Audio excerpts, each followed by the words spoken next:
Et sauf que 3 semaines plus tard, ma grand-mère, là, elle est vraiment tombée malade. Et j'ai eu comme un effet miroir, je me suis vue à sa place. Et c'est là que ça fait le déclic. Et c'était moi, la prochaine, qui allait mourir. Ma poitrine, c'était devenu 2 bombes à retardement. Il fallait que je réagisse. Ça a commencé en 2009. Ma grand-mère avait un cancer des ovaires. Et en 2015, elle a eu un cancer du sein. Et les médecins lui ont proposé de faire un test de dépistage pour savoir si c'était des cancers d'origine génétique. Donc elle a fait le test et du coup elle était porteuse du gène BRCA1. En fait, ce gène défectueux donne le risque à 70-80% d'avoir un cancer du sein ou des ovaires pour les femmes. Et pour les hommes, c'est aussi le cancer du sein et le cancer de la prostate après 60 ans. Donc mon papa était le seul positif dans sa fratrie. Donc à notre tour, avec mes 2 grands frères, on a fait le test. Et en octobre 2017, mon congénéticien m'a dit que j'étais aussi la seule porteuse du gène BRCA1 comme ma mémé. Donc j'avais aussi un risque à 70-80% d'avoir un cancer du sein ou des ovaires à venir. Quand j'ai eu les résultats, j'étais voir papa, puis il m'a dit alors, t'as le résultat? Je dis bah oui, je suis bien ta fille. Et après,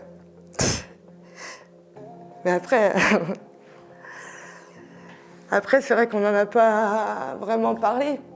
C'est vrai que même pour moi, je vais transmettre ça peut-être à mes enfants. Il y a un risque sur 2. On transmet nos qualités, nos valeurs et on peut transmettre ce gène défectueux. Mais voilà, je lui en veux pas, au contraire, c'est grâce à lui que je suis là. Donc même à ma grand-mère, je dis heureusement qu'elle a accepté de faire ce test, elle aurait pu refuser. Et puis on n'aurait rien su. Sur le coup, j'étais en train d'allaiter Léo, il avait 2 mois. Je me suis dit, je vais profiter de l'allaitement et je vais faire un suivi. Parce qu'en fait, quand on a ce gène défectueux, on propose un suivi médical, donc tous les 6 mois, examen, échographie, IRM, mammographie. Et autrement, il y a aussi la chirurgie préventive. Donc la mastectomie, c'est l'ablation des 2 seins. Et du coup, le risque n'est plus à 70-80%, mais à moins de 5%. Parce que le risque 0 n'existe pas. Et sauf que 3 semaines plus tard, ma grand-mère, là, elle est vraiment tombée malade. Elle avait 85 ans et elle était consciente que c'était vraiment ses dernières heures à vivre. Et j'ai eu comme un effet miroir, je me suis vue à sa place. Et c'est là que ça fait le déclic, en fait. Et c'était moi, la prochaine, qui allait mourir. Donc à ce moment-là, c'est là que j'ai dit, faut que j'aille absolument voir un chirurgien pour me faire opérer le plus vite possible. Parce que ça se trouve, je suis déjà malade et je le sais pas. En fait, là, ma poitrine, c'était devenu 2 bombes à retardement. Donc, fallait que je réagisse. Donc, j'ai été voir le chirurgien qui m'a dit qu'on ne pouvait pas faire ça du jour au lendemain, qu'il fallait un délai de réflexion, qu'il fallait rencontrer un psychologue, parce que c'était vraiment une décision radicale.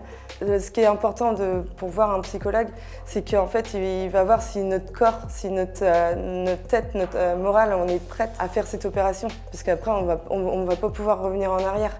Pour moi, j'avais tellement peur d'avoir un cancer ou de mourir même. Pour moi, c'était vraiment important d'enlever ma poitrine rapidement, en fait. 3 mois plus tard, là, on a programmé la date de l'opération.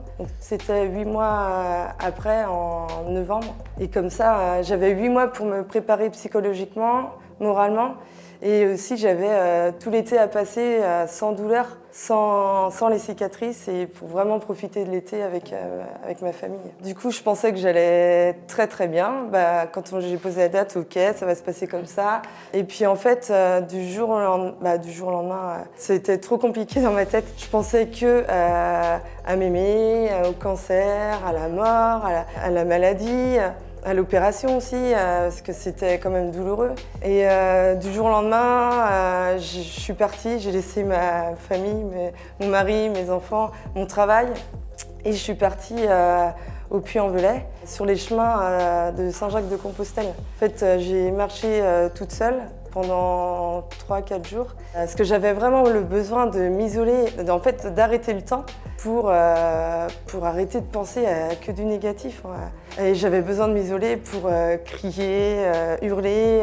Et du coup, pendant ce périple, c'est là que je me suis rendu compte qu'en fait, fallait avoir confiance pour être accompagnée, pour pouvoir affronter toutes ces épreuves. En fait, que je me laisse accompagner, soutenir pour vraiment traverser cette épreuve plus facilement. Je suis arrivée avec un nouvel état d'esprit. J'avais vraiment envie, là, j'avais retrouvé une envie de vivre à fond, en fait.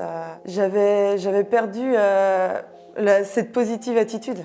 Et des fois, je me retrouvais à pleurer sans savoir pourquoi, en fait. Il y avait trop de pensées négatives. Et j'avais peur de ne pas avoir cette force de me battre, en fait. Ça m'a vraiment apporté de la force, des ondes positives pour traverser cette épreuve. Le jour de l'opération, c'était le 6 novembre 2018. Sur le parking de l'hôpital, j'étais quand même j'étais effrayée. Je me suis complètement effondrée, en fait. J'avais vraiment peur. Peur de ne pas sortir de l'hôpital. Peur de ne pas me réveiller, de ne plus revoir ma famille, mes enfants. Je voulais la faire, cette opération, et je devais la faire. Il fallait que j'aie le cran de franchir l'entrée de l'hôpital pour vivre plus sereinement après. Et là, je savais que j'avais 4 heures d'opération et que j'allais me réveiller aussi avec une douleur, avec un corps différent. Mon mari a aussi posé des questions par rapport au toucher, à l'aspect aussi, au niveau douleur aussi. Il avait peur de me faire mal, de perdre cette sensibilité entre nous aussi.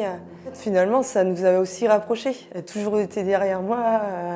J'ai choisi de faire une mastectomie avec reconstruction immédiate par prothèse. Donc en fait, ils enlèvent les seins, toute la glande mammaire. Pour moi, ils ont soulevé les muscles des pectoraux pour placer une prothèse dans la même opération. C'était un peu l'opération la plus rapide.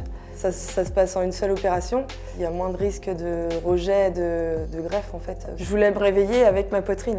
Avec ma nouvelle poitrine. Ça dépend des femmes, hein. On n'a pas toutes le même avis. Pour moi, j'avais besoin d'avoir cette poitrine encore.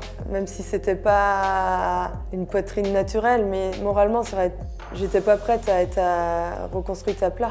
Après l'opération, j'ai mis du temps à la regarder déjà, ma poitrine.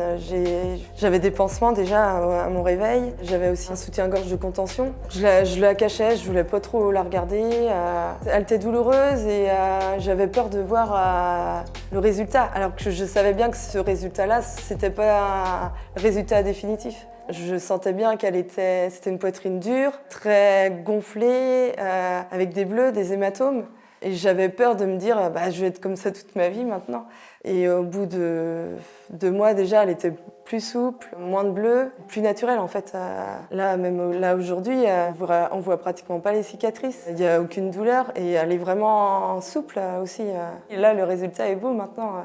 Je dirais qu'il faudrait attendre 6 mois avant de retrouver la vraie poitrine en fait. Cette opération-là n'empêche pas de vivre, n'empêche pas de fonder une famille. En juillet, on a fait une grosse fête avec mes amis pour fêter nos 10 ans de mariage avec mon mari. Et aussi, on a annoncé qu'on attendait un 4e bébé.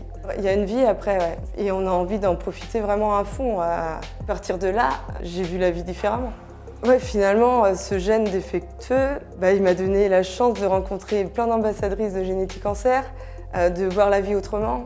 En fait, c'est une chance. Et du coup, j'avais besoin à mon tour de donner ce soutien-là à d'autres femmes, d'informer sur l'existence du test de dépistage, d'accompagner, de soutenir ces femmes dans leurs choix, dans leurs décisions, parler de mon expérience, de mon vécu, leur faire voir ma poitrine, le résultat, pour les encourager aussi à le faire, pour leur dire voilà, la vie continue en fait, et le résultat est beau aussi. Donc avec l'association, il y a plein de femmes, il y a même des femmes qui vivent la maladie en même temps, mais elles avaient toutes des témoignages très forts et une énergie, mais vraiment une envie de vivre. Elles m'ont apporté vraiment de la bienveillance, et là je me suis pas du tout sentie toute seule, au contraire, c'est une famille, j'ai plein de sœurs maintenant, et le test de dépistage aussi, c'est une chance de le savoir. Je pense que ma grand-mère m'a sauvé la vie en faisant le choix de faire ce test. Et c'est une chance de savoir pour pouvoir avoir un pas d'avance sur le cancer.